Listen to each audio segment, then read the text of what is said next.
Hello, everybody. Welcome to Bad Bit Games. I'm your host, Joseph, and today is the inaugural episode of the Bad Bit Show with, and I can't believe I'm saying this, Mr. Sean Capri. I love him so much. Before we get into it, I do need to highlight what the show's about and a contest that I will be doing at the end of the month. So, with that, first things first, what is the Bad Bit Show? Simple. I talk to gamers who make me passionate about video games and ask them why they're passionate about video games. Why are you so in love with video games that you have to make YouTube videos or podcasts? What makes you passionate about video games? And so, whether you're a small developer, whether you are a YouTuber, a podcaster of any type, I want to talk to you. I want to know what your day to day is. I want to know what the first game you ever played was that got you in love with gaming and into this space. I want to know what you feel about this gaming industry, whether it's 10 years ago or whether it's right here, right now, where you think it's going to go in the future. I want to talk to people who get me passionate on a daily basis to keep making videos about the thing I love the most, and that's video games. So Mr. Sean Capri is our first guest. He does some amazing work there on the internet, whether it's We the Nerdy, whether it's We the Gamercast, whether it's the Xbox Drive, which is seriously one of the best podcasts out there. As a former Xbox co-host, I can say without a doubt that show is awesome. And so, with that said, before we get into the show, I want to just say two more things. Sean also has something he does on a yearly basis where he cycles for cancer. He does a thing for the Ride to Conquer Cancer. He's done this 7 years in a row where he bikes to defeat cancer. And so if you can sponsor him there's a link down below where all of his work, but most importantly, that link, he's trying to raise, I think it's $2,000, and we're almost halfway there, or is it 5,000? One of the two, whatever the amount is, let's get him there, because as you guys, many of you know, I lost my grandpa to cancer, and that hurt me so much. And seeing Sean take an active role into defeating this disease, that's so awesome. So please, before doing anything, go click that link, check it out. Whether it's $1, whether it's $5, whatever, please help him out. It's for an amazing cause. And so with that said, guys, gang, that's all I got for you. I hope you enjoy this episode. If there's any critiques, anything you think I should fix, anything you want to hear next time, please let me know in the comment section down below. We are doing a giveaway at this moment. At the end of the month, we'll be giving away a copy of Celeste and or Faye. So if you're interested in those games, you want to try them out, hey, please hit like, share, subscribe, but most of all, comment down below to get a chance to win. So with that said, Pass Joe, start the show. Welcome to the Bad Bit Show. I am your host, Joseph, our inaugural episode where I talk about people who get me passionate about gaming. So with that, I have to introduce someone. Without him, I don't know where I would be right now. Mr. Sean Capri. Stop it! You'd be making videos. What do you mean you don't know where you would? You don't know where you'd be. Sean, I said it. I said it when I said I wanted to do this. That because I talked to you, Sean, because I was on We the Nerdy, because I was on We the Gamercast, you gave me these opportunities to meet all these people, to meet Bobby, Toby, and see their spousal abuse. I'm very sorry about that. It's okay. I'll forgive you. I was just on the Nintendo. The Planet Nintendo podcast. Mm-hmm. And I'm just like, I'm sitting here, and I'm like, I wouldn't be here if it wasn't for Sean. I wouldn't. Aww. So I literally owe it to you to make you my well, you my should you owe it back to yourself, because the first time that you were on the show, let's just stroke each other a little bit. I was just eating a banana suggestively a moment ago for your eyes. And it was one of those moments. I'm like, man, I really hope that Joseph does something with this, because it was just so much fun talking to you that first time. And you did, man. Like, there's often times where I will talk to people, and I don't know what it is. This might sound a little bit weird, but there's an expectation that somebody else is going to do something for you, and you never had that. Like, you just kept working and creating great content, and you were smart and different and funny and nice and humble. And all those things put together, it's just like, here we are, man. We're gonna start a new podcast. Yeah. Well, I'm gonna be on this one anyways. I don't know what we're in for today. You don't know. So like when I said to a lot of people, like, the elevator pitch is Gamecast plus Nintendo talk, right? For people to make us better community. That's what I want it to be. I want people to know, Sean, who you are, why you make content, and then we're gonna also talk about how you feel about the gaming industry today. Oh, I love it. I love yeah. this, dude. This is awesome. So first thing, right off the bat, Yeah. Everybody says, like, your origins. Tell me your origin story. I got bit by a spider. By a how- radioactive Canadian spider. Oh no! He apologized immediately. Oh, sorry, mate. So sorry. You want me to Sorry bandage about you up? just a little like web band-aid. I was thinking about this before we get into it. Canadians have the best stereotype because, like, what, Americans are dumb, fat, and ignorant, right? Yep. Like, Canadians, what? You guys are really polite. Like, is that we're the just worst apologists. thing I know. you can think of? These Canadians, like, Mexicans are stealing our jobs. Canadians are apologizing for it. Like, apologizing for The it. best is that we apologize for apologizing. Like, it probably just drives people absolutely nuts. They're like, stop apologizing. Like, I'm really sorry. Like, what? I don't know what else to say about it. I'm sorry that we do that. It's very strange. Yeah, it's But great. I'll take it. I'll take it. Alright. It's when when I in an elevator at work, I will out Canadian the other person. We will like let the other person go first. Like, no, after you. No, after you. And then the elevator will close and we're trapped forever. That's really our That's ultimate my doom. greatest fear in life. I'm afraid. Yeah. I'm definitely afraid of elevators. Are you really? I will choose the stairs, which is surprising. I'm fat and I choose stairs over the elevator. You know what? Going down, so we often have at work, we have a meeting where the whole team crams in this giant, or actually this not big enough room, but there's a giant team. And then when it's done, everybody races for the elevator. And as if there isn't stairs, they cram 30 people into this elevator. I'm like, not for me, guys. Not even a little bit. Yeah. First off, the germs. Definitely. Secondly, my biggest Nobody fear knows is how to getting stay stuck. home from work. When yeah. people are sick, they're just like, oh, I'll just tough it out. And they'll just Exactly. like spit Exactly. over everything. I'm like, No. you know what? Next time I'm sick, I'm gonna send in a gross rag that I wipe my nose with. I'm gonna put it all over everybody's doorknobs. Take that, yeah, assholes. I'm just kidding. I wouldn't do that. And if I did, I'd apologize.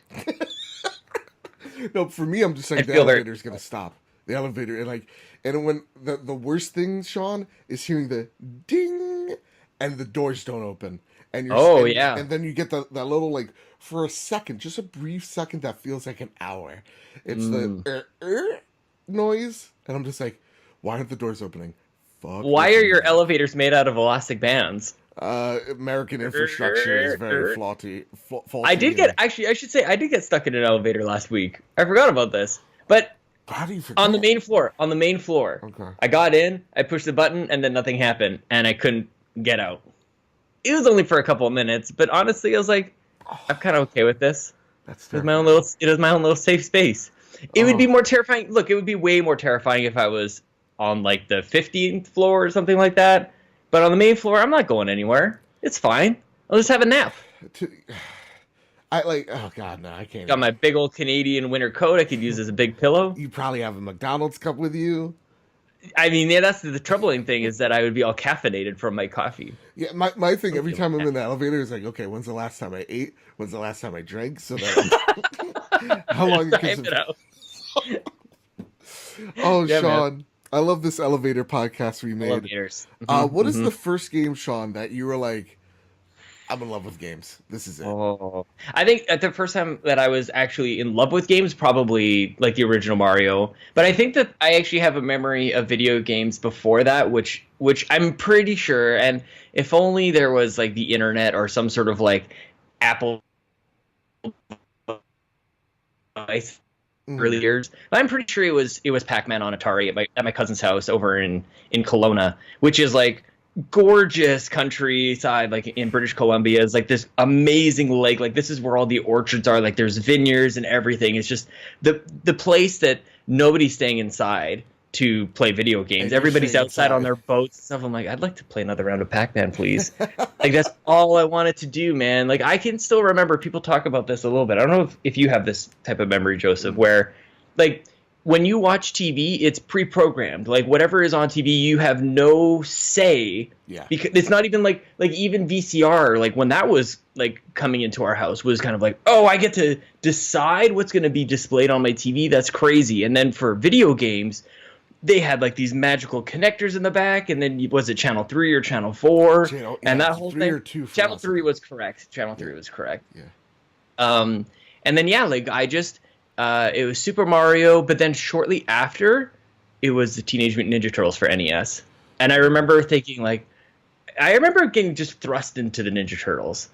Like it was just sort of like, it was just a thing. And I don't know how honestly that happens, if it's as easy now as it was back then for somebody to come up with a show and go like, this is what kids will obsess about now. Yeah. Because that's what it was. It was just like, my friend liked Ninja Turtles. I liked the theme song, and Michelangelo was my dude. Of course. Except that he sucked in all the video games. Yeah. I love Donatello. Michelangelo is my favorite. I love him. Yeah, he is the best. He's the most interesting. Raph is a little freak out. Like, who wants to be like Raph? Yeah, he's literally the bipolar one. He's which I was surprised at in the movie. Yeah. I didn't know that that's the character. Like, I don't remember him being kind of a freak out in the cartoon. I remember he always had like an attitude problem. I'm just like as a kid, I'm like this guy's an asshole. I'm like, why am I? This is like a rude. Like he's just a rude guy. I don't like him. I know. Well, he was just angry that he got the Sai. What's that? Yeah, he was angry that he got the Sai. Yeah. What the hell kind of weapon is that? What is he gonna do? I don't know. But then he loses it. You know what always pisses me off too in like the comics, or like not in comics, in shows, like you see like all these awesome like knives and like samurai swords. They never hit anybody with it. I know. Yeah, and they then, make kind of like Donatello comes out with like a staff or something, right? Is that the right one? I always confuse them. And like I believe it's a bow. Do they call it a bow? It's a stick. He comes out with a stick. A stick. And he's whacking people left and right. I'm like, dude, you have a sword. Be cutting them in half. No. We should get a. Yeah, exactly. We should get a mature version of the whole thing. So after, I was always mooching though, Joseph. Oh. I don't know if you know this about me. I was always mooching. Like we never had a console in my house, so I was always looking for friends who had a Nintendo.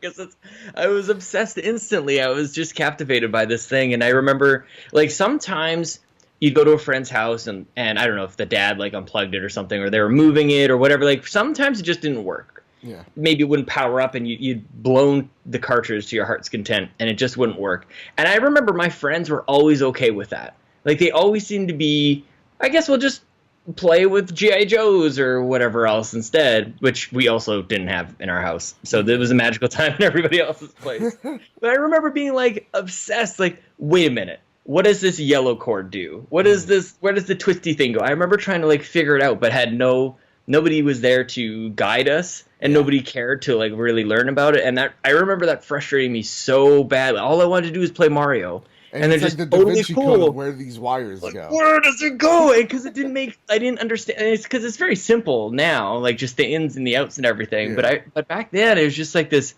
You just didn't know, and there was no internet, and like you couldn't really. Like, if your dad didn't know, then, like, God help you. Because, like, it was probably the cable guy help. Good call. It probably was Radio Shack. Yeah. Eventually, we figured out how to daisy chain 2 VCRs together to bootleg movies from the rental store. Did you ever do this? No, I never know. Oh, some people will remember this because there's 3 different settings on a VHS tape. You could have, like, super good quality, and they would get maybe an hour and a half or 2 hours on a tape. You get regular quality, you get maybe 4. But then you have like long play, which was like the crappiest quality, but you could get like 6 hours onto a tape, which meant you could almost get all the Star Wars movies onto one tape. You could be strategic about the credits, maybe like skip a couple scenes, which we definitely did. But yeah, man, we that's where I really started to learn how it all worked. Because I needed to go out of this one into this one and out of that one into the TV. That's really where all of this started. Creating all of this stuff was messing around with VCRs back in the day. And then because we didn't have a console, I'll just keep going here, Joseph. Yeah, no, go for it. We hooked up a VCR to the PC using a couple like RCA cables and Y connectors going into the line-in, and we would record sound bites from Wayne's World and Ace Ventura Oh, wow. and things like that, and that would be our Windows startup sounds. So my dad would be like setting up to work on some business stuff on the computer. Something would go wrong, and be like, "Alrighty then," and just all these terrible sound bites that we'd recorded. Oh my god, that's awesome! I was never like that as a kid. When I was a kid, I was real dumb. I I was real dumb. Like I was never that intuitive with technology. Still not even to this day that intuitive with technology. So like for me, I was just like you didn't have GI Joes. To me, when I was a kid, I only had like one thing you could really like. My things were Legos and Transformers. Yeah, man. Like that's the only thing. And Transformers, I think, like as a kid, again, dumb kid, I could put them into the like their mech form, but I could never get back to the car form. So like you see like a Corvette with an arm, like save me. That's amazing. And Lego, I don't know, man. Like for us, it was just a pile of Lego. Yeah. Like we got maybe like one set, and then it sort of got amalgamated into the rest of everything else. And then once you do that, it's like losing a pair of sunglasses in the ocean. Like you're never getting that back. It just kind of like disappears into this mess. Yeah, for me, and I think Legos were my allowance. I got a $10 Lego set if I was a good boy, and I was always a good boy. You were always a good boy. Your mama loved you. Man, she's like, just take the card. I don't know how she did not talk like that at all. She did. You make her sound like I'm thinking maybe like Ursula from The Little Mermaid. No, I love my ma. I love my ma so much. So okay, so you get introduced to Nintendo, and that's where your love affair, like looking behind you, ton of Nintendo stuff. Yeah, enough. Yeah, for sure. How do you make an Xbox podcast? Where leads you down to the Xbox? Oh God. Okay, I want to get there. Can I tell you about one other thing? Yeah. Because please. like talking about the technology thing, this is kind of getting my nostalgia going. My Capri nostalgia. We'll get to the Nintendo nostalgia.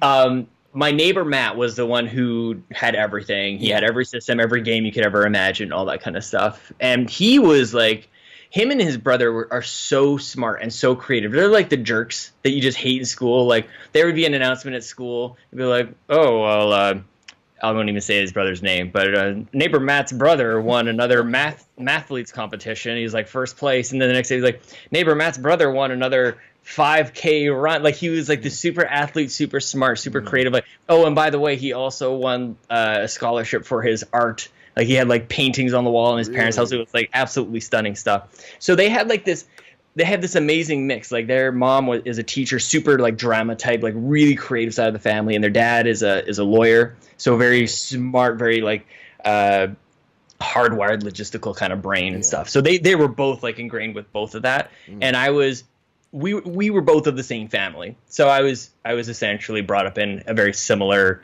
environment just by proxy, just because I was there all the time.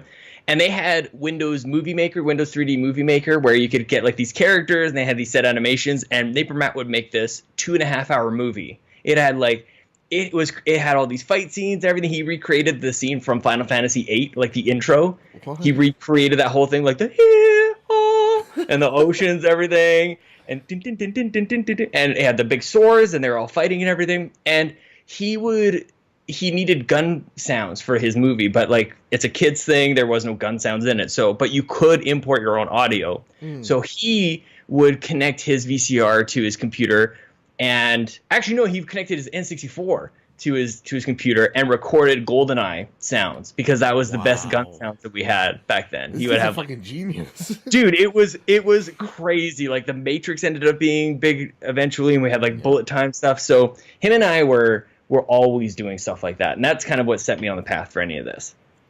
As for Xbox, I think it was a sort of it was a result of not having anything really purchased for us. Like Nintendo was, as it was coming up, NES, Super Nintendo, 64, we just weren't allowed to have it. And by the time Xbox came around, that's when I started making my own money. Okay. Either refereeing, stuff like that. And then it was just, by the time it came out, I had money to be able to buy it. And I think that's really where it just started. Like my brother and I split it. It was like $750. It came with Project Gotham Racing and maybe another controller. And we hooked it up to like this giant, well, it was like 27-inch TV, but it was like the furniture kind, like the big 500 piece of oak wood. Of course, this thing was like 40 years old and eventually broke. But if you ask my parents, the Xbox broke the TV because it was so heavy duty. It was so intense that it just ruined this TV. Like that doesn't make any sense. That's how it works. But it was one of those like, this is why we don't have video games. Like that, it was a bad moment for us, Joseph. Yeah, So I remember those fights as a kid. I remember when they were trying to make like Halo on 60 Minutes. They're like, violent video games are terrorizing your kids or something like that. And like Halo's in the background in library, and I'm like, yeah, no, playing that level would make me go insane, but like more so, it's just like, this isn't true. This is like, I remember as a kid, I'm like, Ma, this is bullshit, and she's like, don't you fucking use that language. She drops an F-bomb while doing so as well. Don't you dare.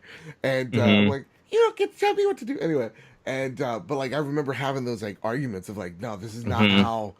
Yeah, it's the beginning of you being tech support for your parents, right? Oh my God, yes, and it never ends. Frustrated with technology, but you're not cognitive enough to help them or to explain, so you just get really passionate because you're a kid. That's all you know.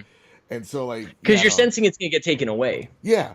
And you just panic. You have no coping mechanisms. Exactly. You're 8. Yeah, I remember renting GTA 5, and the guy like from Blockbuster, I had to say it was for my brother, and I would have to sneak play it. Oh like my when my mom wasn't. But then now looking at it, I'm like, my mom's not. I love my mom. She's not bright enough to like know what's on screen. Like, oh, that's GTA. Like she would never know. Stupid me. We had active conversations about Doom and Wolfenstein and stuff like that. I remember like when the first time you bust out a chainsaw and then you just rip into a like that was horrifying stuff. And I honestly don't know why we were allowed to, like, we weren't allowed to have an NES, but we were playing games on PC. Okay. And like Doom and Wolfenstein and stuff just like made its way over. Like my brother had this friend who just like bootlegged everything. He'd come over and work on our like, he had like the BIOS opened, and I'm like, what the hell? I like looking back, man, we used to do such stupid stuff. And I swear, if Lincoln ever brought somebody over and he was like messing around with the computer in like in any way, really, but like especially in what we were doing, it was like we really could have bricked our computers. I don't know how we didn't. But he's like, my computer's fast, and this is like its BIOS settings, so I'll just copy it over into your BIOS settings. It'll make it faster. Like, how did we not like just destroy the whole thing? It was brutal, man. Yeah. But he had all these games. We had like a Mario Kart ripoff called Wacky Wheels. It's good times. And I think you know you're able to get past with those games because again, older generation. Oh, this is the word processor, right? It's not even computer. We did have a word processor. We were like, our school was super fancy. It literally had like a screen that was like 2 inches tall and it was maybe 5 or 6 inches wide, just like the width of a keyboard. Yeah. And it was just this flat thing. It was almost like a 2DS, actually. Huh. And it had a little keyboard, and we were like finger pecking away. I think we had one of those as well when we were learning how to type things. Huh. That's awesome. Yeah, that was a thing. That was a thing. So you're playing Gotham City Racing Project Gotham. Oh yeah, man. What else? Because to me the original Xbox is. To be honest, like when people are like, "What's the 6th generation mean to you?" Halo. I played nothing but Halo, Time Splitters. Like I actually remember, I'm like, actually I did, because I never considered myself a PlayStation guy. I was always Xbox, Xbox. But now looking back at it, I'm like, actually I did play a lot of PlayStation, enjoyed myself. But like the console to play was Xbox for Halo 2, and oh my god! So like that's my 6th generation. What is your Xbox like?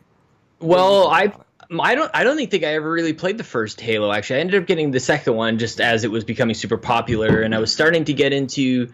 I was getting like the official Xbox magazine. Like I was reading Ryan McCaffrey way before IGN kind of thing, which I just think is awesome. I think he's one of the classiest dudes on the internet. Dude, he's honestly a terrific human being. Yeah, and I love that he's on our side. I'm totally kidding. Size, that was overstated. But I think the reason that I wasn't like totally head over heels with Halo was because I was head over heels with Half-Life, man. Like Ah, I had been playing Half-Life and Unreal and Quake and all the things. Like I'd been playing id Software games since the beginning. yeah. So like my first person experience wasn't like blown away by Halo. Like it was pretty and everything. And I remember seeing uh actually in my PC Gamer magazines, I remember seeing Halo pop up back in the days of like 3D FX graphics cards and Yeah. 12 megabytes of dedicated video RAM. Whoa. Oh my god. And then it became an Xbox thing, but yeah, man, I was way more like my console war wasn't even a it was like PC versus GoldenEye. Like it was Half-Life versus GoldenEye all the time. Ah, And yeah, and then Team Fortress and all of those things. I yeah, was playing that instead. that I would. PC gaming for me was always living vicariously through my brother. That like Mhm. you're saying Half-Life, like all this like computer jargon. I'm like, that's my brother. Like Yeah.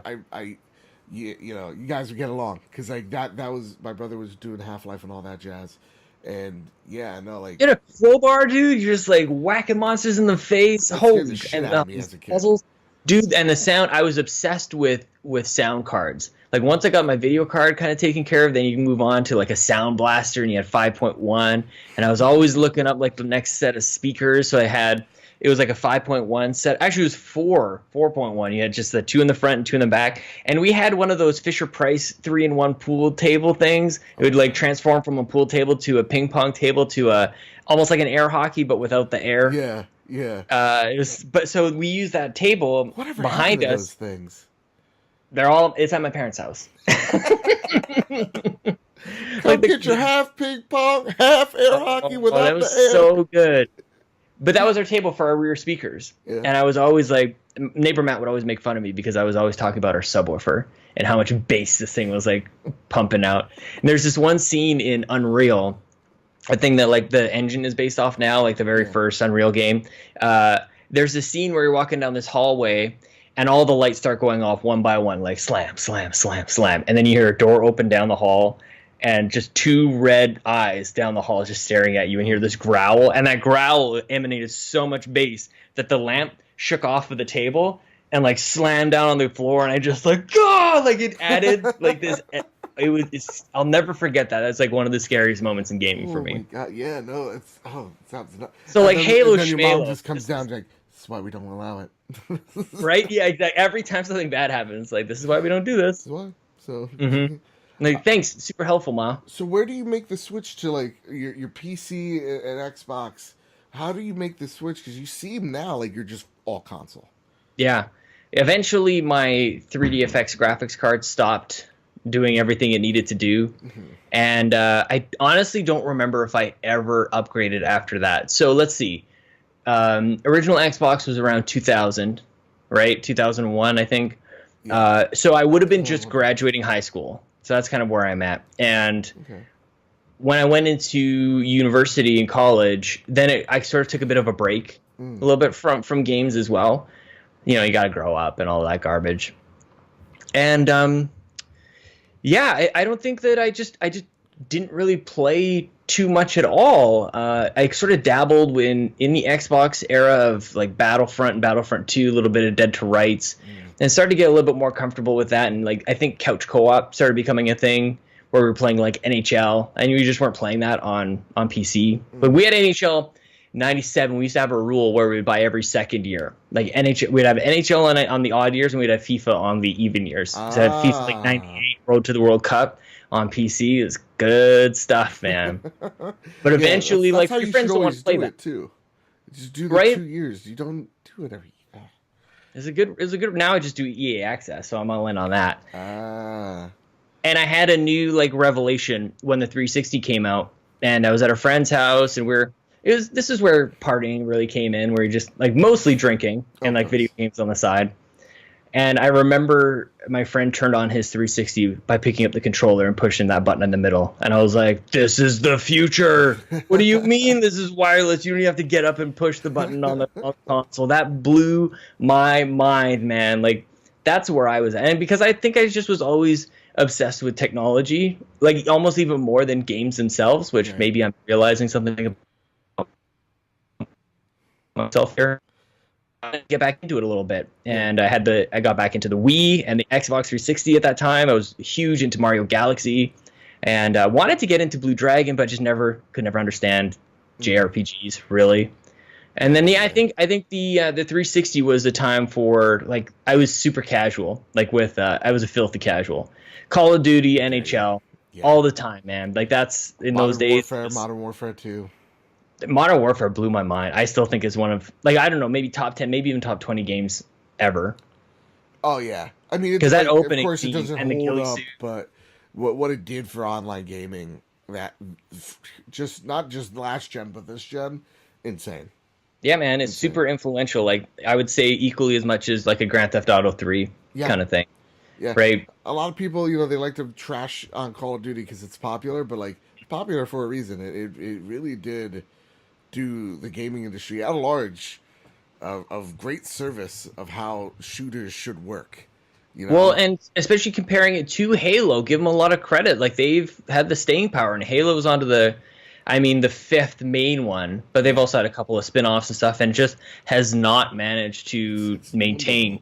Yeah, so that sucks. Yeah, it does. I love the Master Chief, and God, I just 343. I'm the couch critic here. Like, I've not agreed where they've taken that series so far, like just story wise. That like to me, I'm just see, and I prefer it, man. No Flood, I'm digging it. See, everybody, I'm the minority, and I know this. Mm-hmm. I love the Flood because they add the alien element to me, like that horror element that, like, in the original game came out of fucking nowhere, and I like the Flood. I know everybody else hates it. I'm literally the only guy. It's fair is like the original twist. Like, what is this? Like, you're totally overwhelmed by these things, and after that, it just became this. It became a bit of a trope where every first-person shooter had like these little crawly things. Like Half-Life had the crabs. Like, everything had a face hugger kind of thing. Yeah. And that's where I kind of just went, eh.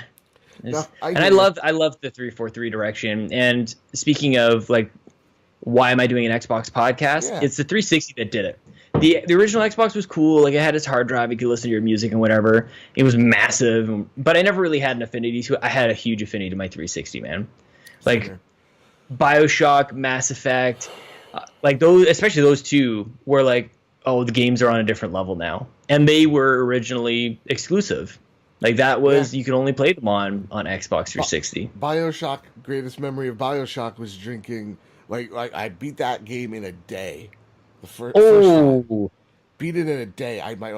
My mom got it for me. She's like, here's that game. You said you liked it. And I'm like, oh, sweet Christmas. And I played it, and I played it all throughout the night. And I was drinking Volt energy drinks, which is like half energy drink, half soda, half Surge, like leftover Surge from the 90s. And do that. Like, when it came down to it, like, BioShock had like some amazing horror-like elements to it. That, like, when you're playing it at night, it's a game I still can't play at night because it just gets too spooked. And I loved, like, coming from coming from Half-Life, that game resonated with me big time because of, like, the scripted events that would sort of happen, like the storytelling that you would walk up to something and then it would, like, play out in front of you. And I remember that was one of the first games that my sister started just making fun of me all the time because I remember nerding out. Like, I couldn't even control myself. Like, somebody was asking me about, like, what I want for Christmas or something, or what games am I excited about. And I mentioned BioShock, and I'm like, I hear it's going to be, like, game of the year. Like, I just, like, full on, like, didn't hold back. Like, for us, that's not weird. No. But, like, outside of, like, gaming people, my sister caught on to that immediately. She's like, man, like, the fingers on the glasses, like, game of the year, game of the year. So it's a bit of a tradition of ours now around Christmas time. Where my sister's like, what game of the year do you want this year? Like, you know what, Courtney? BioShock is one of the all-time greats. So I don't mind that's... So joke's on you, Courtney. Yeah, Courtney. Bitch. I'm just kidding. I love you, Courtney. I'm just kidding. That's one of my favorite inside jokes that we have. Like, honestly, it's so funny. Oh, God. Game of the year. I love it. The controllers were sleek, man. And then they started coming out with, like, the different styles. And the Red Ring of Death was enduring somehow. It was like a rite of passage. Right? It's like how many have you gotten? Yeah. Yeah, 4. you're like We gotta looking at beat you're 4. looking at your 360 like your body's about to change, Yeah. like some weird things are gonna happen. We're gonna put a penny inside you and wrap you around in some blankets. You're gonna be okay. Yeah. No, you'll be back in no time, in a week. It'll feel crappy for a week. You'll be back. Oh my god, Talking those about are the now. days. The red ring, yeah, it was endearing in a way, and Yeah. and then still the fanboyness of us is like, PlayStation 3's dumb. It looks fat and stupid. It's just like your face. It's just like. But I still had one. Like I remember seeing Uncharted for the very first time, and I don't know if this was a common thing, but my friend was like, "Look what happens when you go in the water," and like, "Oh, his jeans get wet. Oh, look how wet he looks. That sounds amazing." And I went and bought one the next day. Yeah, I was like, I needed a Blu-ray player, and I wanted that game.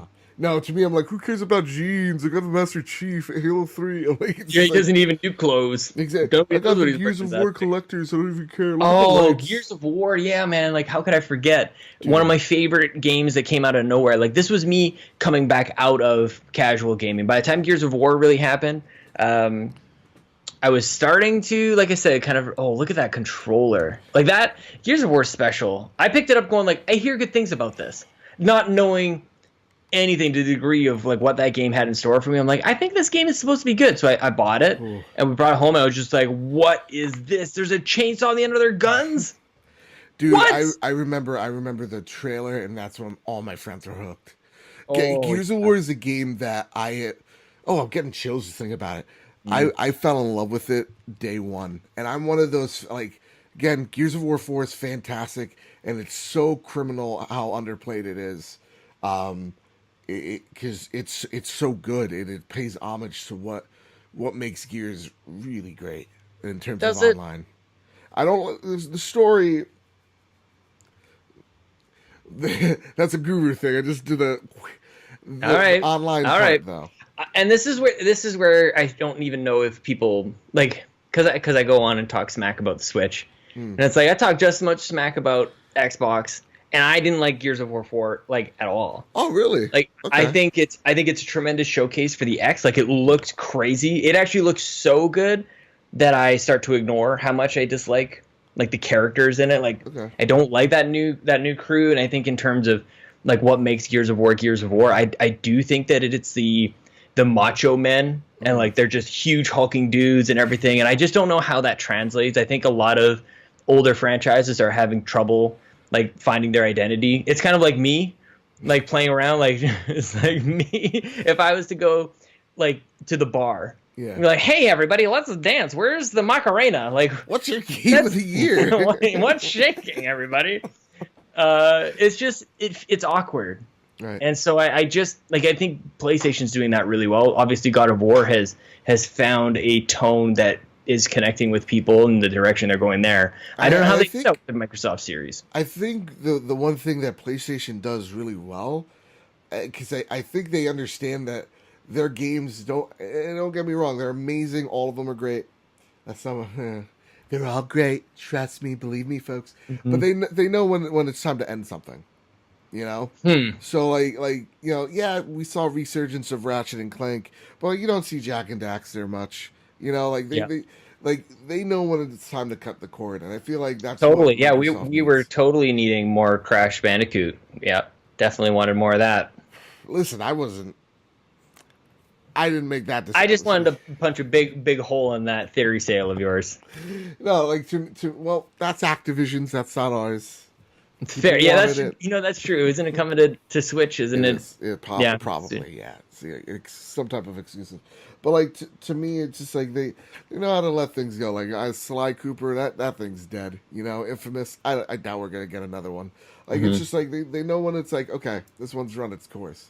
That's because there's a luxury of quantity of studios. Yeah, like people can name the Microsoft studios on one hand, really, like the ones that really matter. Yeah. And I wouldn't even count, the what the hell are they called? Remedy, Quantum Break, Alan. They're independent, but they're sort of like a From Software type of thing too, right? Where it's like second party type of thing, but like not even close to the same level. No. I don't love Alan Wake. I thought Quantum Break was really good. Oh really? But like, I did. Couldn't get into it. And the Haitian. from Heroes. I was just talking to Delvin Cox about that. No, I couldn't. There's something to me. I'm just like, this is okay. I hated the TV elements because you have like two really good actors, right? Like two Oh, Hollywood I actors. love it. But then you're talking to all these B actors, and I'm sorry, people on the screen, but you're not Littlefinger, right? And so like Littlefinger's hamming it up and like just doing a great job, and everybody else, they can't. They're not on that Littlefinger level, so it's just like it felt out of place to me. I know it felt weird. I don't like it. Well, the thing about that game is like I won't fight to the death for it. Never. Like I think it was very good, but it was like one of the big releases. Like it had to be a game that people would fight to the death over, and it didn't work out that way. Yeah. It's unfortunate because like the concept of the TV and the video game was smashed into the quality of the game as well. Like everything about that game got judged on the same level. Like nobody really went like, there's a great takeaway here that like you didn't like the TV thing. Like, and I thought it was amazing. Like I thought the way that like, especially the things that you did in the game determined what scenes you would get afterwards. Okay. I thought that was really interesting. And I'm disappointed that will probably never happen again, or at least never happen for a long, long time, because the game itself wasn't really like received too well. Like you kind of you throw everything out instead of going, this part was good, this part was bad. How about we just get rid of the bad boss? To me, it's like when it comes to like video game crossover TV things, like you saw like with there's like some sci-fi show, Insurgent or something like that. What was it? Mm-hmm. I forget. I think so. And it was a Tryon guys in sci-fi. It's like one aspect won't work, but the other aspect does, and just so like. But if one aspect doesn't work, like they just kill the whole thing. Right, and totally. That's to me, I'm like, this could have been a cool TV show, or this could have been a cool game. But I feel like, I'm like, to me, I'm just like... Oh, I see what you're saying. I'm playing a game. Like, I'm either playing a game or I'm watching TV. I don't want, like, my thing is, like, I don't want to do both. But if the TV aspect was working, make a TV show. Like, that's how I viewed it. Anyway. What about Metal Gear? I think Metal Gear is different because I seriously mean it, because it's not like what was that you game? Walk out of this one. What's 45-minute cutscenes? Yeah. Well, first off, I'm not a Metal Gear guy. I won't even defend it, because I actually think it's a little overrated. But I think it makes sense because it's still in game. All those things are happening in game, and it's not taking you out of one experience. Oh, I disagree, man. We could watch those cutscenes would come up, and I could make 4 batches of microwave popcorn by the time it's done. I could like make my own Kool-Aid. I mean, this is actually things that we did. Again, I'm right there with you. They're way too long. But it's either that or like the summons in Final Fantasy VII, like Knights of the Round. Like, okay, you go poop. Guys. So like to me, I see your point and check mark there, but I think it's a little different because it takes you out of one experience and then goes like, it's like those weird VO games in the NES and like Sega times.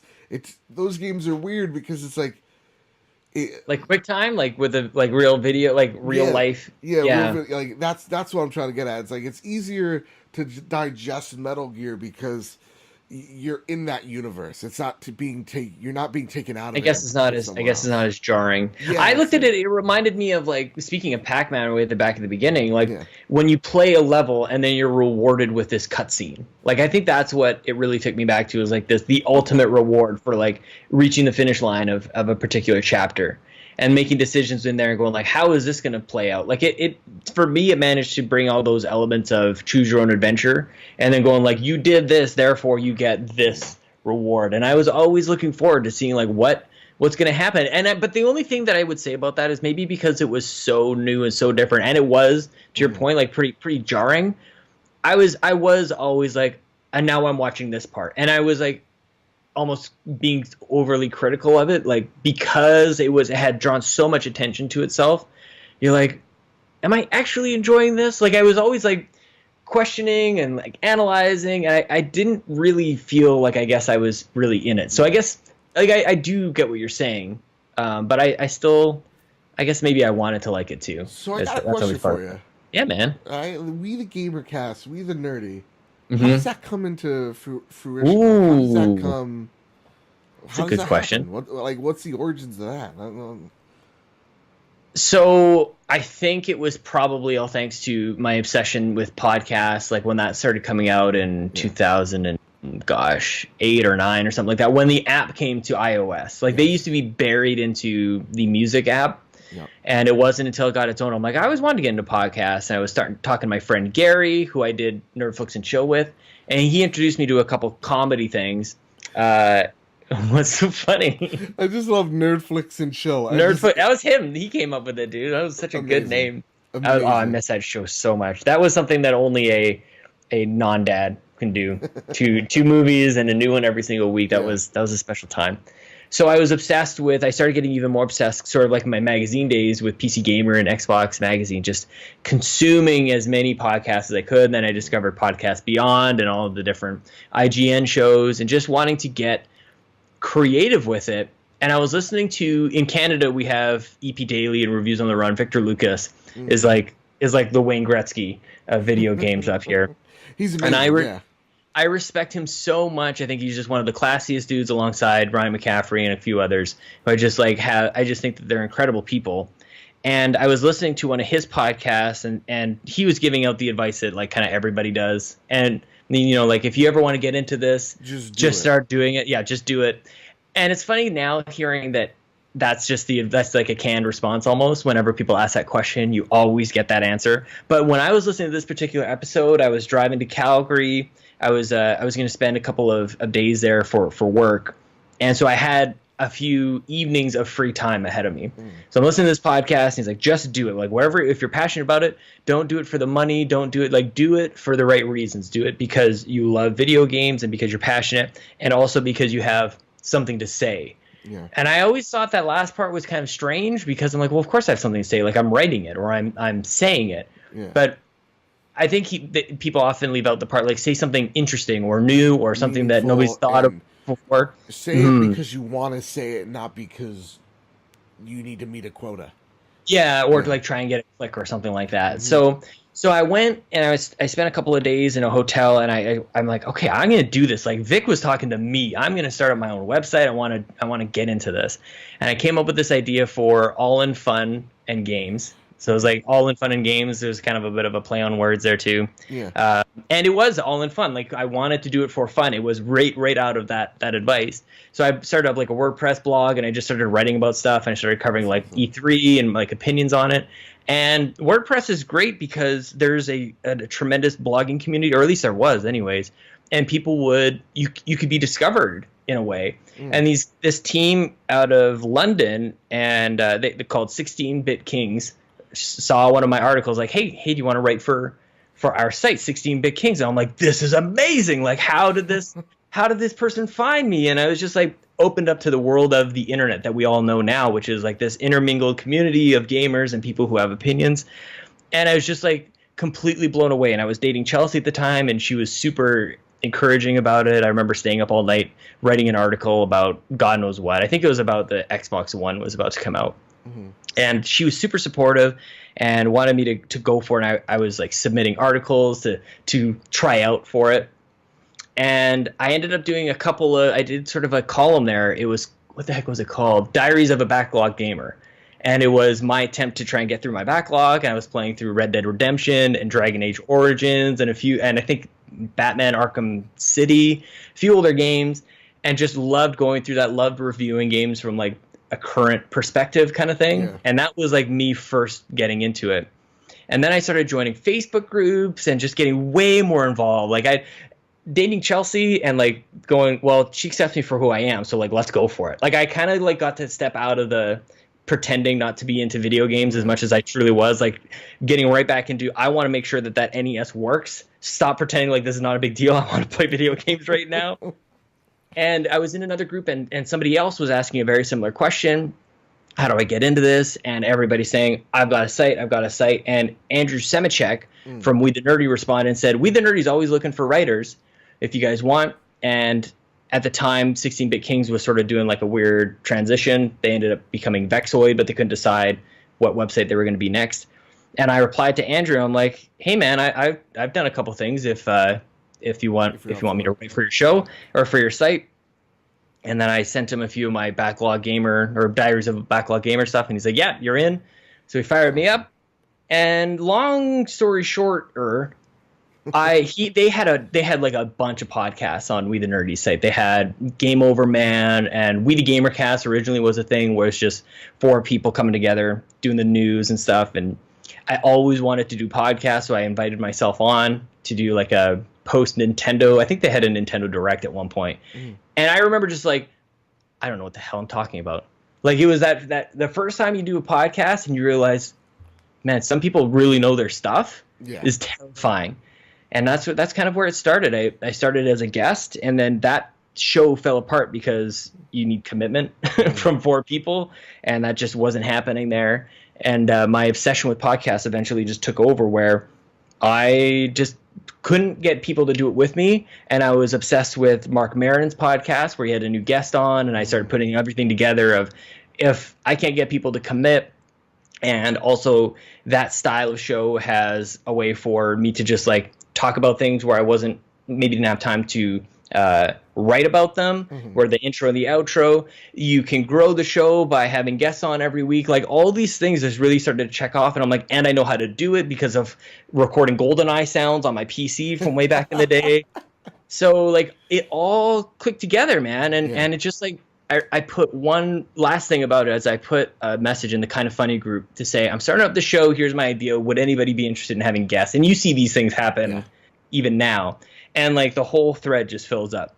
And Seamus Mullins was the very first one to say, I'm in. So, why not start things out with trying to coordinate somebody from a different time zone? The Australian time zone is pretty nuts. Dude, it's not. It's definitely where I am too. It's crazy. Yeah. So Seamus Mullins and Andrew Semichek, like there are some people that, like you said at the beginning, I owe so much to.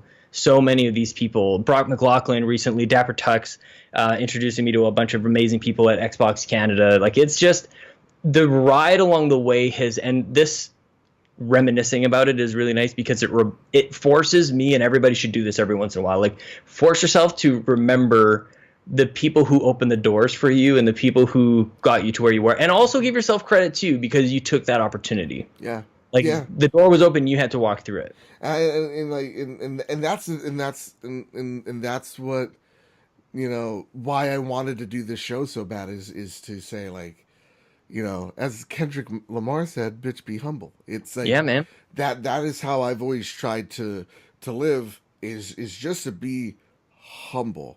It is so like when you talk about, like, it's really frightening when like someone's smarter than you and they're talking and like you don't know it seems like you don't know what you're talking about. That humbles me because it's like it excites me in a way because it's just like I have so much to learn from you. And that's why like We the Nerdy, Make Us Better, all this stuff that is blossomed is awesome. Like being able to be a part of Make Us Better in the form that I am it's still like unbelievable, right? And like it's still so humbling. And like every day I'm like Sean, you're a fucking genius. You're beautiful. Bobby, he doesn't have it in the looks department, but he's Bobby. Oh, come on. But no, like he's terrific, and like seeing this guy's work ethic is like mind-boggling, right? And like seeing Toby being able to take the abuse he does on a daily basis, it humbles me, but like it excites me because I'm like, man, I love being the dumbest person in the room. I love it so much because it's the learning experience, Well, and in athletics, it's like training with somebody who's faster than you. Like you always to chase somebody is the only way that you're going to get faster yourself. And I would obviously be remiss if I didn't mention Bobby as well. Like I was going to shut down the show by the 5th or 6th episode. And I was like, this is dumb. It's taking way too long. My next question was like, how did you meet Bobby? Bobby was being Bobby because Josh Brandt from Life of Gaming podcast made his way onto the show, and Bobby happened to be part of that circle and knew all those guys. And he's like, well, I gotta get on the show. If Josh Brandt's on the show, like I gotta get on the show, kind of thing. Yeah. And it was this We the Gamercast is like the epitome of like fake it till you make it, because like I didn't know what I was doing. I was trying to be like super professional. I had the intros were all scripted. I was reading off a page. I wrote down everything. I didn't want to mess it up, and that I was putting so much pressure on myself that it was going to be perfect. And when you put that much pressure on yourself, there's no way that you can have fun, which is all in fun and games. I had gone so far from that. And then Bobby came on and he just like let loose of his origin stories and how he got into games. And he's such a charismatic guy, and I remember like his memory, I'll never forget of like, usually people are like us where it's like, I can remember this kind of spot or that. Yeah. And he's like, I remember getting into the back left seat of my mom's car and I was screaming turn right at 12:05 and we're going to Sears or wherever store it was. Like, he remembered every detail and I was just captivated by his storytelling. And by the end, he put out a call to say people should get on the show. This is like the most fun I've ever had being a guest on a show. And that just like it was the perfect time. If he doesn't show up on that day, then it's too early for that message to be meaningful. And if he shows up later, then the show's already canceled. Like, there are so many things. I don't know, man. Like, maybe it's just me. I feel like life, for so many of us, we can look back on key moments and you're like, I could have gone left or I could have gone right. And I chose this, and that's why I'm here today. And I think that is like that's why I like doing We the Gamercast, because it prompts people to think that. Like, one of my favorite things that people say to me when either while we're recording or afterwards is like, I never thought of that way. Or I've never said that out loud before. It's like one of my most favorite response to people. Or like discover new things about each other, or somebody discovers something new about themselves. So that's, I don't know. I don't know if you remember the question, but I love doing. Thank you for reminding me that I love doing the show, man. Yeah, dude, I seriously, I love it. And it sucks because you have so many podcasts you need to listen to. So like every time I have the chance to go and listen and then just like hear people's stories, it's just like, it reminds you why you're a gamer. Like, and that's the best thing about the podcast. It reminds you why you love video games. And with that, the Xbox Drive. I want to get to my favorite Xbox podcast here. How the fuck did you get this idea, Sean? Dave Moore is another just characters that I met through this show, and we met through the Nintendo Dads. And I remember he was on the show, and I was captivated by his drive. Was similar to, well, really not similar to anybody, but his obsession with podcasts was similar to mine. And he took it to the next level of creating like this network and wanting to give people a platform to be part of and do their show. Very similar to what Andrew's doing with We the Nerdy. Like, I see those two as very similar things. And him and I, after years of being friends, after we first met on the show, we were talking about having a bunch of shows on the Dayspace network. And actually, it was out of the Xbox Dive that James Michael-Ajeski and Chris White were doing. Fantastic. And RIP. Or maybe it's coming back. I'm not really sure. Rip for now, but hopefully. It's Rip for now. Yeah. So they decided to take their show off of the Dayspace network for the reasons that people tend to do this. And Dave and I were going like, that's really too bad, man. Like, we had this talk about having we obviously have more than enough Nintendo shows on the Dayspace networks, but like Xbox was finally getting a bit of a stronghold there, and we're like, wouldn't it be great to have a PlayStation show and have like kind of like how Phil Spencer talks about the genres in their portfolio. Like, do they have an Uncharted type of game? Like, you can start to see the gaps of the types of shows that exist. And now that we've been doing this for so long, you can see there's interview shows, there's news shows, there's topic shows, there's all these different things, and then sort of slice it diagonally by what console is it focused on? Is it cross console, cross platform, or is it dedicated? So we started going like, man, wouldn't it be great to start filling in these gaps? And then we just had that Xbox Dive leave, and we're like, oh, that, like, we really like that show, and I was about to be a guest on it, and when they left, I think Dave was just disappointed, and I think he felt a little bit hurt. So there was a tough thing because they had asked me to be on episode 10, And I was like in this tough spot of like Dave's gonna be really upset if I go on it, but they're gonna be upset if I don't go on it now. And it was kind of crappy, like it really was. Yeah, So I've been Dave in those situations, as you know, Sean, sucks, man. and it Yeah, sucks. But like you're not gonna win no matter what. Somebody's exactly. gonna be upset, and I think like time heals all wounds, and I think things are better now, which is good, as they should be, because this is just for fun. Exactly. That's and that's what the way I try to look at it too. Is like, yeah, like some things don't work out and it sucks, Mm-hmm. but you gotta persevere, you gotta push through it, and as yeah, time heals all wounds. Like Mm-hmm. I love this whole big community and stuff, and like when I see infighting, I'm like, oh, guys, stop, we're in it together. Oh no, I just want it to be all one thing. Like Yeah. Chelsea started streaming on We the Nerdy's YouTube channel. I'm like, wouldn't it be great if like Watch it. I started watching like naming all these other people. I'm like, everybody should stream on. I don't even care what it is. And the thing, like people think We the Nerdy is me. Like We the Nerdy is so not me. Like Andrew has set up something just purely magical. Like the things and the connections that he has with like Marvel and DC and like the comics world and everything. And he's got like it's what everybody else wants to do, and he's done it. Like it's incredible. So I wish that but me advocating for it sounds like everybody just come to my thing. I was like, no, like I just got to be part of this. But anyways, Dave and I were talking on a Skype call. Like Dave will FaceTime me just out of nowhere. I'm like, Dave, I'm pooping right now. Are you sure? And so we were on a Skype call, and I was literally driving to work, and we were talking about, if only we could have our own Xbox Dive. Or the Xbox Drive, like while I'm driving, like it literally was that. That's awesome. I'm driving to work, and we could call it the Drive, and wouldn't that be amazing? And it because it was also born out of the fact that I had canceled Nerdflix and Chill because I didn't have any time for another show, but I got time while I drive, Yeah. and I What love do you do Xbox. when you're driving? You listen to a podcast, and then like, because I'm insane, I'll be like, no, I disagree for these points, and so like, or like I agree, and here's Yeah, you why. talk Like I'm with adding it. my input like a crazy Yeah, person. man. And so like I like that's what I love about the dynamic, and the best thing about the Xbox Drive is this. I don't think Dave likes anything. I know. He just doesn't like anything, and I need to talk to him. I really do. But like you come off like your personalities bounce off each other so well because you're two Magic. very opposite people. Uh-huh. But the one thing that you have in common is that you're both realists about things, and you guys, definitely you, Sean, play excellent centrists to any situation. And so, like, you're always giving a rational thought to sometimes an irrational conversation. Like, Thanks. yeah, no problem. Because the one thing that I really like is the EA thing, the Yeah. EA microtransaction debacle.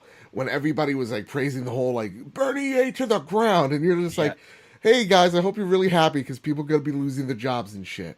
And like, it's just like it's true, right?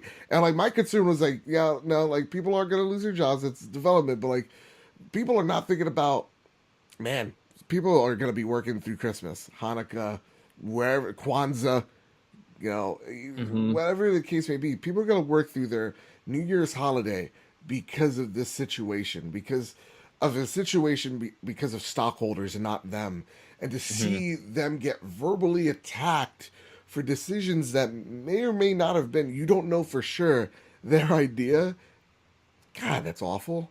And It's easy to be centrist though. When on the internet, it's easy to be centrist. It's sort of like I think so because I look at it like I'm pretty sure Chelsea dated some real jerks before, so then I come in being like completely average. It's like, whoa, what an amazing person. Like, no, man, this is just completely average. You just like the bar is set so low, and the internet does that for us, where the internet sets the bar so low, and there's such a bunch of jerks out there. Yeah. You come around like, don't be a jerk, and then like rational thoughts sort of flow from there. I guess I just look at EA as they're such an easy target.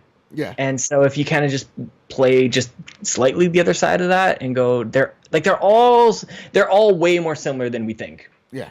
And that's the funny thing. Nobody's complaining about the $60 or whatever it is. Like, who's talking about the season pass for Call of Duty? Nobody. I don't think anybody. And like, I thought we were done with season pass. Why aren't we talking about? And I'm not even trying to incite a riot. All I'm trying to say is like, I'm saying that to illustrate a point of like how ridiculous it is, how we get so furious with Star Wars Battlefront, and then other games are okay, and it's like that's the space that we should be in. That Yeah. like it's just if you buy it, great, and if not, like whatever. Whatever. And that's a great thing is like with the whole Battlefront thing. I'm like, no, I don't like these microtransactions. They are awful. They do impede my gameplay. But hey, EA, here's the deal: you take them out, I buy your game. And so what happens? They take them out, so I'm like, I'm a man of my word. I buy your game. And Hmm. I know the microtransactions are coming back, and I love the whole thing of like they're coming back and how. I'm like, obviously not in the way that they were going to be. Like there was, Guaranteed, they're gonna be amazing. I guarantee it, man. They're gonna be like they're gonna I get bet you things they're that you gonna be that actually pink want. Vader skin just to make a Hell yeah, joke.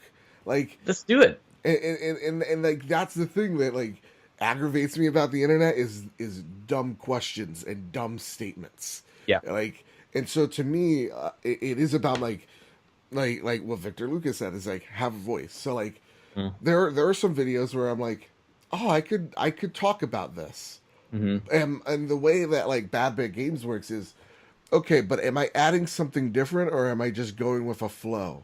And Hmm. even if I'm doing the same point as someone else, am I approaching it in a different way? And do I have something to say? And if Yeah. I don't make the video. Hmm. And if I do, then I will. Like Red Dead came out. Yeah, everybody knows Red Dead came out. Red Dead's my favorite game of all time. I didn't make a video on it because everybody knows. Yeah. You know, it's like, do you have something you think at least adds to the conversation? And Hmm. and so with that, I want to ask you this, Sean. State of the industry right now, right? I Hmm. want to know your thoughts on it. And I know that's a big question. You can tackle it any which way you want. Hmm. Because like some people are like you're totally right. Like, man, the world's on fire. Corporations are out to get us. Feel the burn. You know, it's collapsing in front of us. Sure. We're gonna head down of the what is it? The console crash of the '80s times five. Um, what do you think? What are the Hmm. positives of the industry we're in today, and what are like the negative things? Like what is the state of things, Sean? Tell me. I'm giggling because I maybe I'm just staying on brand here, but I honestly, in my heart of hearts, I feel like things couldn't be better. Mm. I think no matter where you go, what you do, as long as you love me, no, no matter where you are gaming right now, you're having an amazing time. If you're on PC, you're having a blast. Yeah. Steam is incredible. All the options and the sales and everything is great. And things aside from Bitcoin ruining your opportunity to buy a new graphics card. Hi, I'm trying. I'm trying to save up for one. Thanks, Bitcoin, you jerks. Thanks, So that's a King.com. Yeah. negative. That's a quick negative, but I won't let it bring us down. No, no. We have like Nintendo is revived from the Wii U disaster. We have Xbox that is doing everything they possibly can to win people back, And which only means in good things for excellent gamers, of ways. course. Yeah. PlayStation is everywhere, and they've got like they're leading. Like we always need one. Like I think in a lot of ways, and the reason I think gaming has never been better is because PC, Nintendo, Sony, and Xbox, they're all doing one thing that like is changing the industry. Yeah. That everybody else will go, oh, maybe we should do that. But before, like I feel like with the PS3 and the 360, like maybe that you could make the argument that online games and indie games are starting to be a thing. But like nobody really owned it. I feel like Mm. PlayStation owned indies and made that really something that was part of their identity. And right now, like Nintendo with just the hybrid system itself is like holy crap, that is crazy, changes everything. Game Pass I think does change a lot. The way that Xbox ended up doing the iterative system with the X I think changes things for the better. Like PlayStation again, they are leading the way of this is what you do with a dozen first party studios. And Yeah. this is how Microsoft could This be is how we can copying move that. story forward. I feel like that Sony does a really excellent job doing when Yeah. it comes to first party. And so like we had like a tweet like Dave Moore was just like Sony's awful and I hate it. I'm like no, give him a chance, Dave. Give him a chance. Like who hurt you? I want to know because like Hmm. to me like I'm always I'm with you, dude. And that's why I like even when I made the trophy room the PlayStation podcast. I always wanted to make it, and it was we had a bit of a disagreement, me and Ren, of how to run the show, But I agreed with her. I'm not Ren. If you're listening, I love you. Don't worry about it. But I love Lucas more. Wink, wink. And Hopefully you escape to a warmer climate because it got cold here. and Hopefully she migrated. she's in Singapore right now. She's making that Good. Metroid game. I hear it's beautiful this time of year. And so I wanted it to be, and I always try to, still to this day. Okay, I'm a PlayStation podcast, but if you have an Xbox, you have a Switch, those things get mentioned and in good ways. And like, I'm always sarcastic when it comes to like, oh yeah, these Xbox folks, what dweebs, am I right? Yeah. It's because like all of them are excellent. Xbox is great, Nintendo's great, PlayStation's great. I love them all. I just have this like little affinity more for this company that like it proved me wrong. And like for me, again, I was an Xbox gamer all my teens, early 20s, and PlayStation did something. When the PlayStation 3 came out, I was talking so much trash about it, and I played Uncharted 2, and I was like, I have never been more wrong in my life. I need to fix this. And so I think we need to go buy Dave a PS4. Okay, so I like that I can top it all off with this whole like gaming is in a great spot. Everybody's leading in a particular way, but like we should still be able to have conversations about things that suck about some of these platforms that frustrate us, and that we should expect more without honestly like. That's it, but it always has to come with like I might have to start some of these podcasts with a disclaimer at the start to say like I own everything. Like if for whatever that's worth, like apparently that matters to people. Yeah. Like I own them all, and like I've bought 3 PlayStation 4s. I've got 3 Xboxes in this house. We've got 2 Switches, and like we spent a lot of money on all of the consoles. Like we have 2 PCs that are both capable of playing games. Yeah. I don't think that if you don't have that, you shouldn't be able to comment on things. Right. Like I think that if you shouldn't have to pay your way into having an opinion. Exactly. Like that's kind of like I always hear people say, and I do it too, and you just sort of did. I just want to like maybe break the mold a little bit. That's not required. No. Like you can be frustrated with the fact that PlayStation for the first many like until very recently you had to perform surgery on it to expand your hard drive space.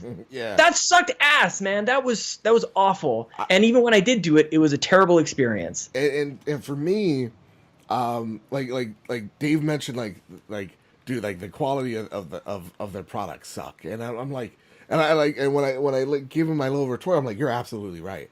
I made, and the thing is, because Sony's number one, fanboys are very sensitive. And so I remember one of the first videos I did when I was Poly Games was I said that PlayStation 4 has a quality control issue. Yeah, thumbsticks. And these controllers, as much as I love them, I really do. The DualShock 4 is one of my favorite controllers. Yep. And I feel like they just get better, man. Seriously. But the one thing that sucks about this, I've gone through 6 of these controllers. That's crazy. I'm not batting it around. Yeah. I'm not being whatever. I have multiple controllers out of choice, just to let you know. But because so when I'm done running the battery after 2 hours, I'm switching to another one. And yeah, it's a real thing. It's a real thing. It sucks. It's stupid. And again, this comes from a guy that I'm like, Sony proved me that all games are all games, no matter what console, are beautiful. You know. And it's just like, yeah, we all have problems. Like, yeah, the Xbox has no exclusives, or worthwhile ones. The PlayStation does make some cheap fucking controllers. Nintendo, come on, cloud saves. Like we all, we all nitpick without looking at the other side. I think, you know. And we get triggered pretty easily. I think it's part of the outrage culture is really like, oh, you're not allowed to say anything bad about my thing. Like, it's not the end of the world. Yeah. It's really not. We could have civil discourse. We could talk back and forth with each other. We could have a debate. But we don't have to resort to arguments over these things. Because, again, what the show's about, it's about all platforms. It's about bringing everybody together, man. We're like, Dude, do you know how many people come on to We the Gamercast and say, "Why would I play Xbox when I've got X, Y, or Z?" And it's like, if I because you want got triggered to. every time, if I got triggered every time somebody talks smack about a Yeah. console, I love. Like I talk to people from all walks of life every single week, and like probably would have to cancel the show if I got triggered that easily. Yeah, and I'm like, well, because, like, I get it. It's a question that I ask myself, but like, I'm like, because yeah, to me, it's about the games, it's about the experience, it's about the story, and so yeah, I don't know why. To me, a person would buy an Xbox One over a PlayStation 4, but it's the question. Triggered. But the question should be rephrased to, I don't know why I need an Xbox because I do this and the Xbox doesn't speak to me. But hey, guess what? If you want the best online service, if you want a company that is thinking forward in terms of like returning your games, streaming, purchasing your games, guess what? It's not it's not the PlayStation console. It And you very can much speak is. to it. If the console doesn't speak to you, you can speak to it. Yeah, Hey, Cortana, record that. it's. Oh no, you're gonna set off my Siri. So My stupid. Siri, I'll just say maps, and like out of like or just something, and, 100%. and it'll just like, what did you say? Just I was playing Fortnite, and I was just like, yeah, so like I'm here on the map, and then like Siri just started talking. I'm like, Oh my God, shut up, that's Siri, funny. shut your mouth, you stupid. Let's do one last thing because I'm enjoying Okay. this too much. Yeah, man. Do you play Fortnite? I don't.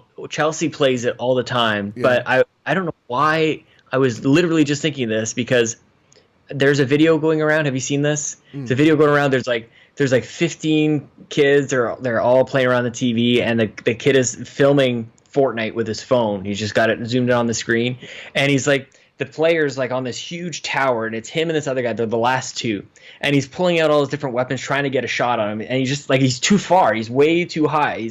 And so he's shooting. They're like, and his friends are yelling like, "Grab your rifle, get a rifle!" And he shoots his rifle. It's not working, and they're like, "What about?"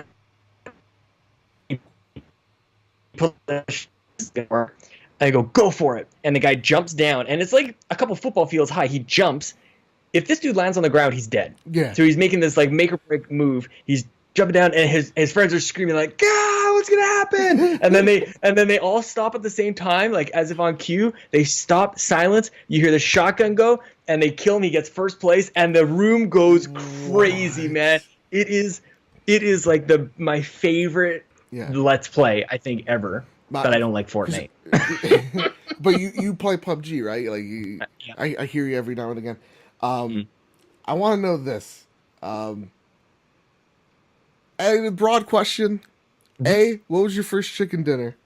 And B, man, this is a game I've always wanted. Honest to God, a game like this is something I've always wanted, and it's so weird that I struggled to get into it.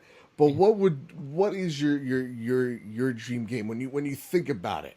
Oh What would it be? God. And A don't dream worry, game, I feel like I don't have time for. Like a dream game is something that I would just want to spend all my time. Like Breath of the Wild is close. yeah. But I would just like I don't have time for it, unfortunately. And I don't know how that relates to PUBG and my first chicken dinner, but I'm pretty sure I put Toby to sleep with my story of my first chicken dinner. All right, then Spark Notes it. Like you got 60 seconds. It was I wouldn't even take that long. It was a 4-man squad, and I was playing with just a couple pros, man. Like we were like all four of us were there at the very end, and we had a couple close calls. Like a couple guys got shot down by the river, and we healed them up, got them back into the boat, and had a speedy getaway, and that was exciting. Oh, and then by the end, it was like because there were all four of us, it almost seemed like it was just meant to be. We were working like velociraptors, just like kind of chasing them down. Like they didn't know that I was on the other end, so their two guys were firing at the guy in the buggy, and he was just trying to get away from them. And little did he know that he was going to crash into this house, and I was going to pop around the corner and shoot him in the temple with a shotgun blast. And it was great. But the fact there was like four of us, it didn't have like the same intensity of like that one-on-one type of thing. Like the chicken dinner popped up, which was rewarding, but it was still like it was a 4-man type of thing. You see, so I got into Fortnite last week, right? And my second game I played, I got number 2. And, Nice, man. Yeah, and it seemed like every day I was so close, always so close. I'm like number two, number three, number two, and I again when you're in a squad, I was squatted up because there was like a daily achievement you need to do or something, and they just got it right, Mm-hmm. and to see how they worked and how they communicated and what their strategy was, it fascinated me. Now we died Yeah. at the end, but like it's a fantastic game, both of them, because when you see a pro, it's just like they're on another brain length. Yeah, man. You know, like they're Mm-hmm. just like, holy crap. And so yesterday, this happened. I met a couple of literal kids. They squat up with me. They're better than me, so I'm in for the ride. They're great kids, and they're not mean to me, and and they're like waiting for me because I'm like, okay, they're in a game. I'll wait for you guys. I'll play this one game. And this one guy tried to come up behind me and shoot me in the back with an assault rifle when he had a purple shotgun. I don't know why he didn't choose the shotgun. Hmm. Either way, I win the firefight. I see that he has a bush. I'm super low on health, so I'm just like, fuck it. I'm just gonna be a bush this whole game. So Yeah, I man. sit in the middle of. I literally build a ramp and then I break it down and I'm on top of this mountain and I'm just a bush. I see people, they're running past me. These two guys had a firefight, which I thought they were shooting at me, but they're just shooting between me. And Mm-hmm. I'm like, I heard a shot. I heard another shot on the radio, and they're like, just move. I'm like, I'm a bush. This is the bush strategy. And Mission accomplished. what ended up happening was I was always right next to another bush, but like seemingly placed, like a dev placed me there, so it's not real. And the I somehow get to the final three. There's like crates that drop, just like in PUBG, of course, because it's clone. And I can admit a gang, you can too. And so like I get an awesome gun. I get like a health, and I'm actually healing myself. So I'm like back up to 100%, but I have no shield. And then like I'm just watching these two guys have this firefight. This guy's on a huge tower, huge, and this guy's on like fighting in a house. And Fortnite is if you have the high ground, you win. And so Right. this guy's just shooting grenades, destroying the whole house. And I'm just behind these trees, just sneaking up as a bush. This has a little bush. One of the guys sees me, but he's taking fire because of the grenade launcher guy. So I'm just like, okay, let me just see if this works. I walk up to the tower, and the one thing is, if like a plank can't just be floating. If it's floating in air, it immediately breaks down. So what I did was I just took out my axe Oh my God, you love it. and I just chopped down the guy's tower, and then you just see I looked up and you just see things just turning into poofs. The guy Oh, just that's like Looney Tunes stuff right there, man. That's like Roadrunner. Just like I never learned the rules of the laws of gravity. and then the guy falls, and like I shoot him twice. I take he had drops a legendary assault rifle. It looks like the guy's healing himself to prepare to fight me, and I'm like, I have the high ground. I remembered I had the high ground. There's a tree I'm gonna hide behind, and so now I'm no longer a bush because I've taken fire. And the guy has the low ground. He has no cover. So this little tree has protected me enough that like he tries to run off, and I just shoot him 5 times and get battle royale. Ooh, hallelujah. And it was like this is why this game is amazing, and Hmm. both of them are. Like the feeling is like, The stakes are like nothing else, man. oh my god, because like to me, like when people watch it, I'm like it's kind of boring, but then when the player count starts dwindling, that's when Yep. the anxiety starts. And when you're like 25, you're like, okay, I need to be on alert. And then when you're in Hmm. 20, you're like, okay, things are real. 15, I'm like, I'm not gonna blink. 10, I'm not gonna blink. 5, where the fuck is everybody? You're looking Yeah, around. You're like, that's so funny. I know that is it, and I love when like you're playing, you sort of get a sense of how quickly those matches are going to go along, yeah. and then when you're like, it's been like 5 minutes and you're down to like 40 people or something, you're like, oh crap, what is happening? Like some sort of bomb went off and took off half the people, and then you're like, then it's on. That's when you're like, okay, I've got a chance this time. Because this is my dream. When I saw DayZ for the first time, I'm like, Oh I yeah. love this game's idea. And Hmm. when I bought it, and I was just like, it's just implemented poorly. So I was just Yeah. like, there's gonna be a game that comes out that's gonna do it right. And I feel like PUBG, for the most part, it does it right. I feel like if you're a beginner, do Fortnite first because it Hmm. gets you the basics of how it works. because it's a more streamlined experience. So I disagree. I don't like the menus. I disagree. I like the way the PUBG just gets you into the game, and that's it. I'm genuinely like, I'm not even like, I play lots of games. Mm-hmm. I get confused by their menu. I don't know, so I just ignore everything. Really? I'm like, I don't know if I'm just missing like, anything. I see that interface, and I'm just like, oh Yeah, God. I don't like it. I don't like it. I just want to play the game. I don't want to play menus the game. I want to play the game. I hear you. I hear you. But That's where I'm at. I we need to play PUBG sometime because now Let's do it. Now I feel like I'm competent that I can be competent in it. Yeah, Like, man. I'll know at least what to do. I'm hoping they do the 1.0 pretty soon. They're bundling it with the S right away here. So I think that a real version is near. So Do you think they're buying it? No. You don't think so? No, I don't think so. And I don't know what to make of this, dude. This is why I would never run Nintendo or any other these other things, because like I remember when Microsoft bought Minecraft, and I'm like, why? Like I didn't have the imagination to go like, what could they possibly do? I knew it was a monster. Like everybody knows Minecraft is a monster, but like that number that they paid for it seemed crazy. It would take forever. Like half of Star Wars. It's like, and I'm like, how much is exactly, and how much is like these games sell for, and how many people do they have left to sell it to? Like it didn't make sense, but like it's so huge. Yeah, and I think for PUBG, I'm sorry to cut you off. I think for no, PUBG, that's kind of where it goes to. Yeah, it goes, okay, this thing is blowing up, and it still has numbers to sell. But Minecraft is, you can imitate it, but you'll never duplicate it. Like, but with PUBG, like I think there's a huge risk that it's just a game mode that people are in love with. Like there's not really, like the character is that there is no character to it. Like, and it's raw, but like that, it's not really identifiable in a way. I do think Fortnite is a much bigger game from what I'm gathering. Like, I don't know. I'm just like hearing overnight. things in there.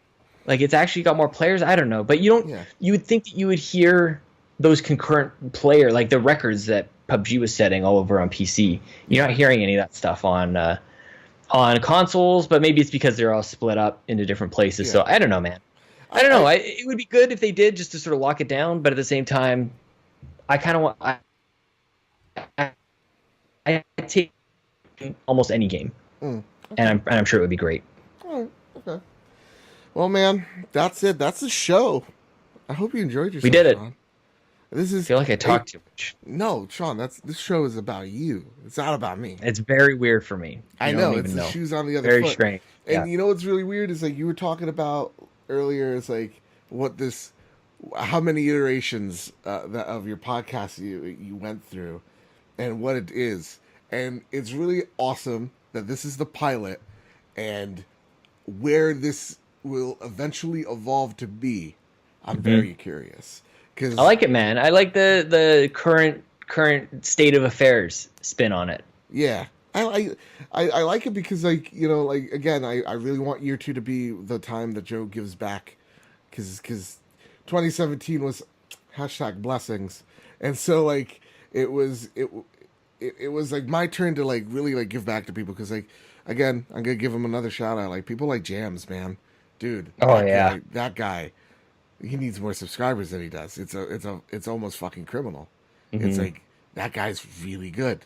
I know. We'll have to figure out a way to bring him into the family at some point. We'll have to kill Bobby. Oh no. And Bobby he's like walking home now, like really like paranoid. You know, well, Home Alone Bobby is what we'll do. Yeah, Bobby's up on his tower and Joseph's at the bottom with his axe, just chopping away that foundation. Yeah. Oh man. Oh god. This is fantastic. Sean, thanks for having me, dude. This is awesome. Oh, where can they find you? In Canada, in freezing Canada, they can find me cheering for Team Canada at the Olympics. But on the internet, you can find me at Sean Capri. Of course, Sean like Connery Capri like the pants. The Xbox Drive every Thursday, and We the Gamercast every Monday on iTunes and all the places that you get your podcasts. Seriously, guys, check the Xbox Drive out, because it's amazing. It's ridiculous, dude. Thank you so much for letting me talk about it, because it is like the most ridiculous show that you've ever heard. Like, it's just stupid. It's just like the premise alone is amazing. The chemistry between you two is amazing. I can't wait, because I do really want to bring Dave on here and talk about games, because his his perspective, I really do appreciate it. That's the I way to put really it. do. And because he reminds me of he reminds me of my brother in a way. So I really want to get his thoughts. So guys, check it out, because as a person who was a part of an Xbox podcast, I can safely say the Xbox Drive is the best Xbox podcast. Better than Unlocked. I said it. Oh, no way. I said No. it. But thank you. But Brian I- McCaffrey, please, you know, if you're in like a McDonald's one day, check Sean out. You know? Thanks, man. Yeah, no problem. No problem. And if you do have McCaffrey one day, which I feel like is the ultimate goal, dreams, is you should have the title McCafes with McCaffrey. Oh, that'd be amazing. Yeah, I would really like to. But yeah, one day. Yeah. Dreams. Exactly. Hashtag keep your dreaming. dreams. Yep, that's right. Everybody, I don't know how to end this. We're waving. We're waving at the podcast. We're waving at the microphone.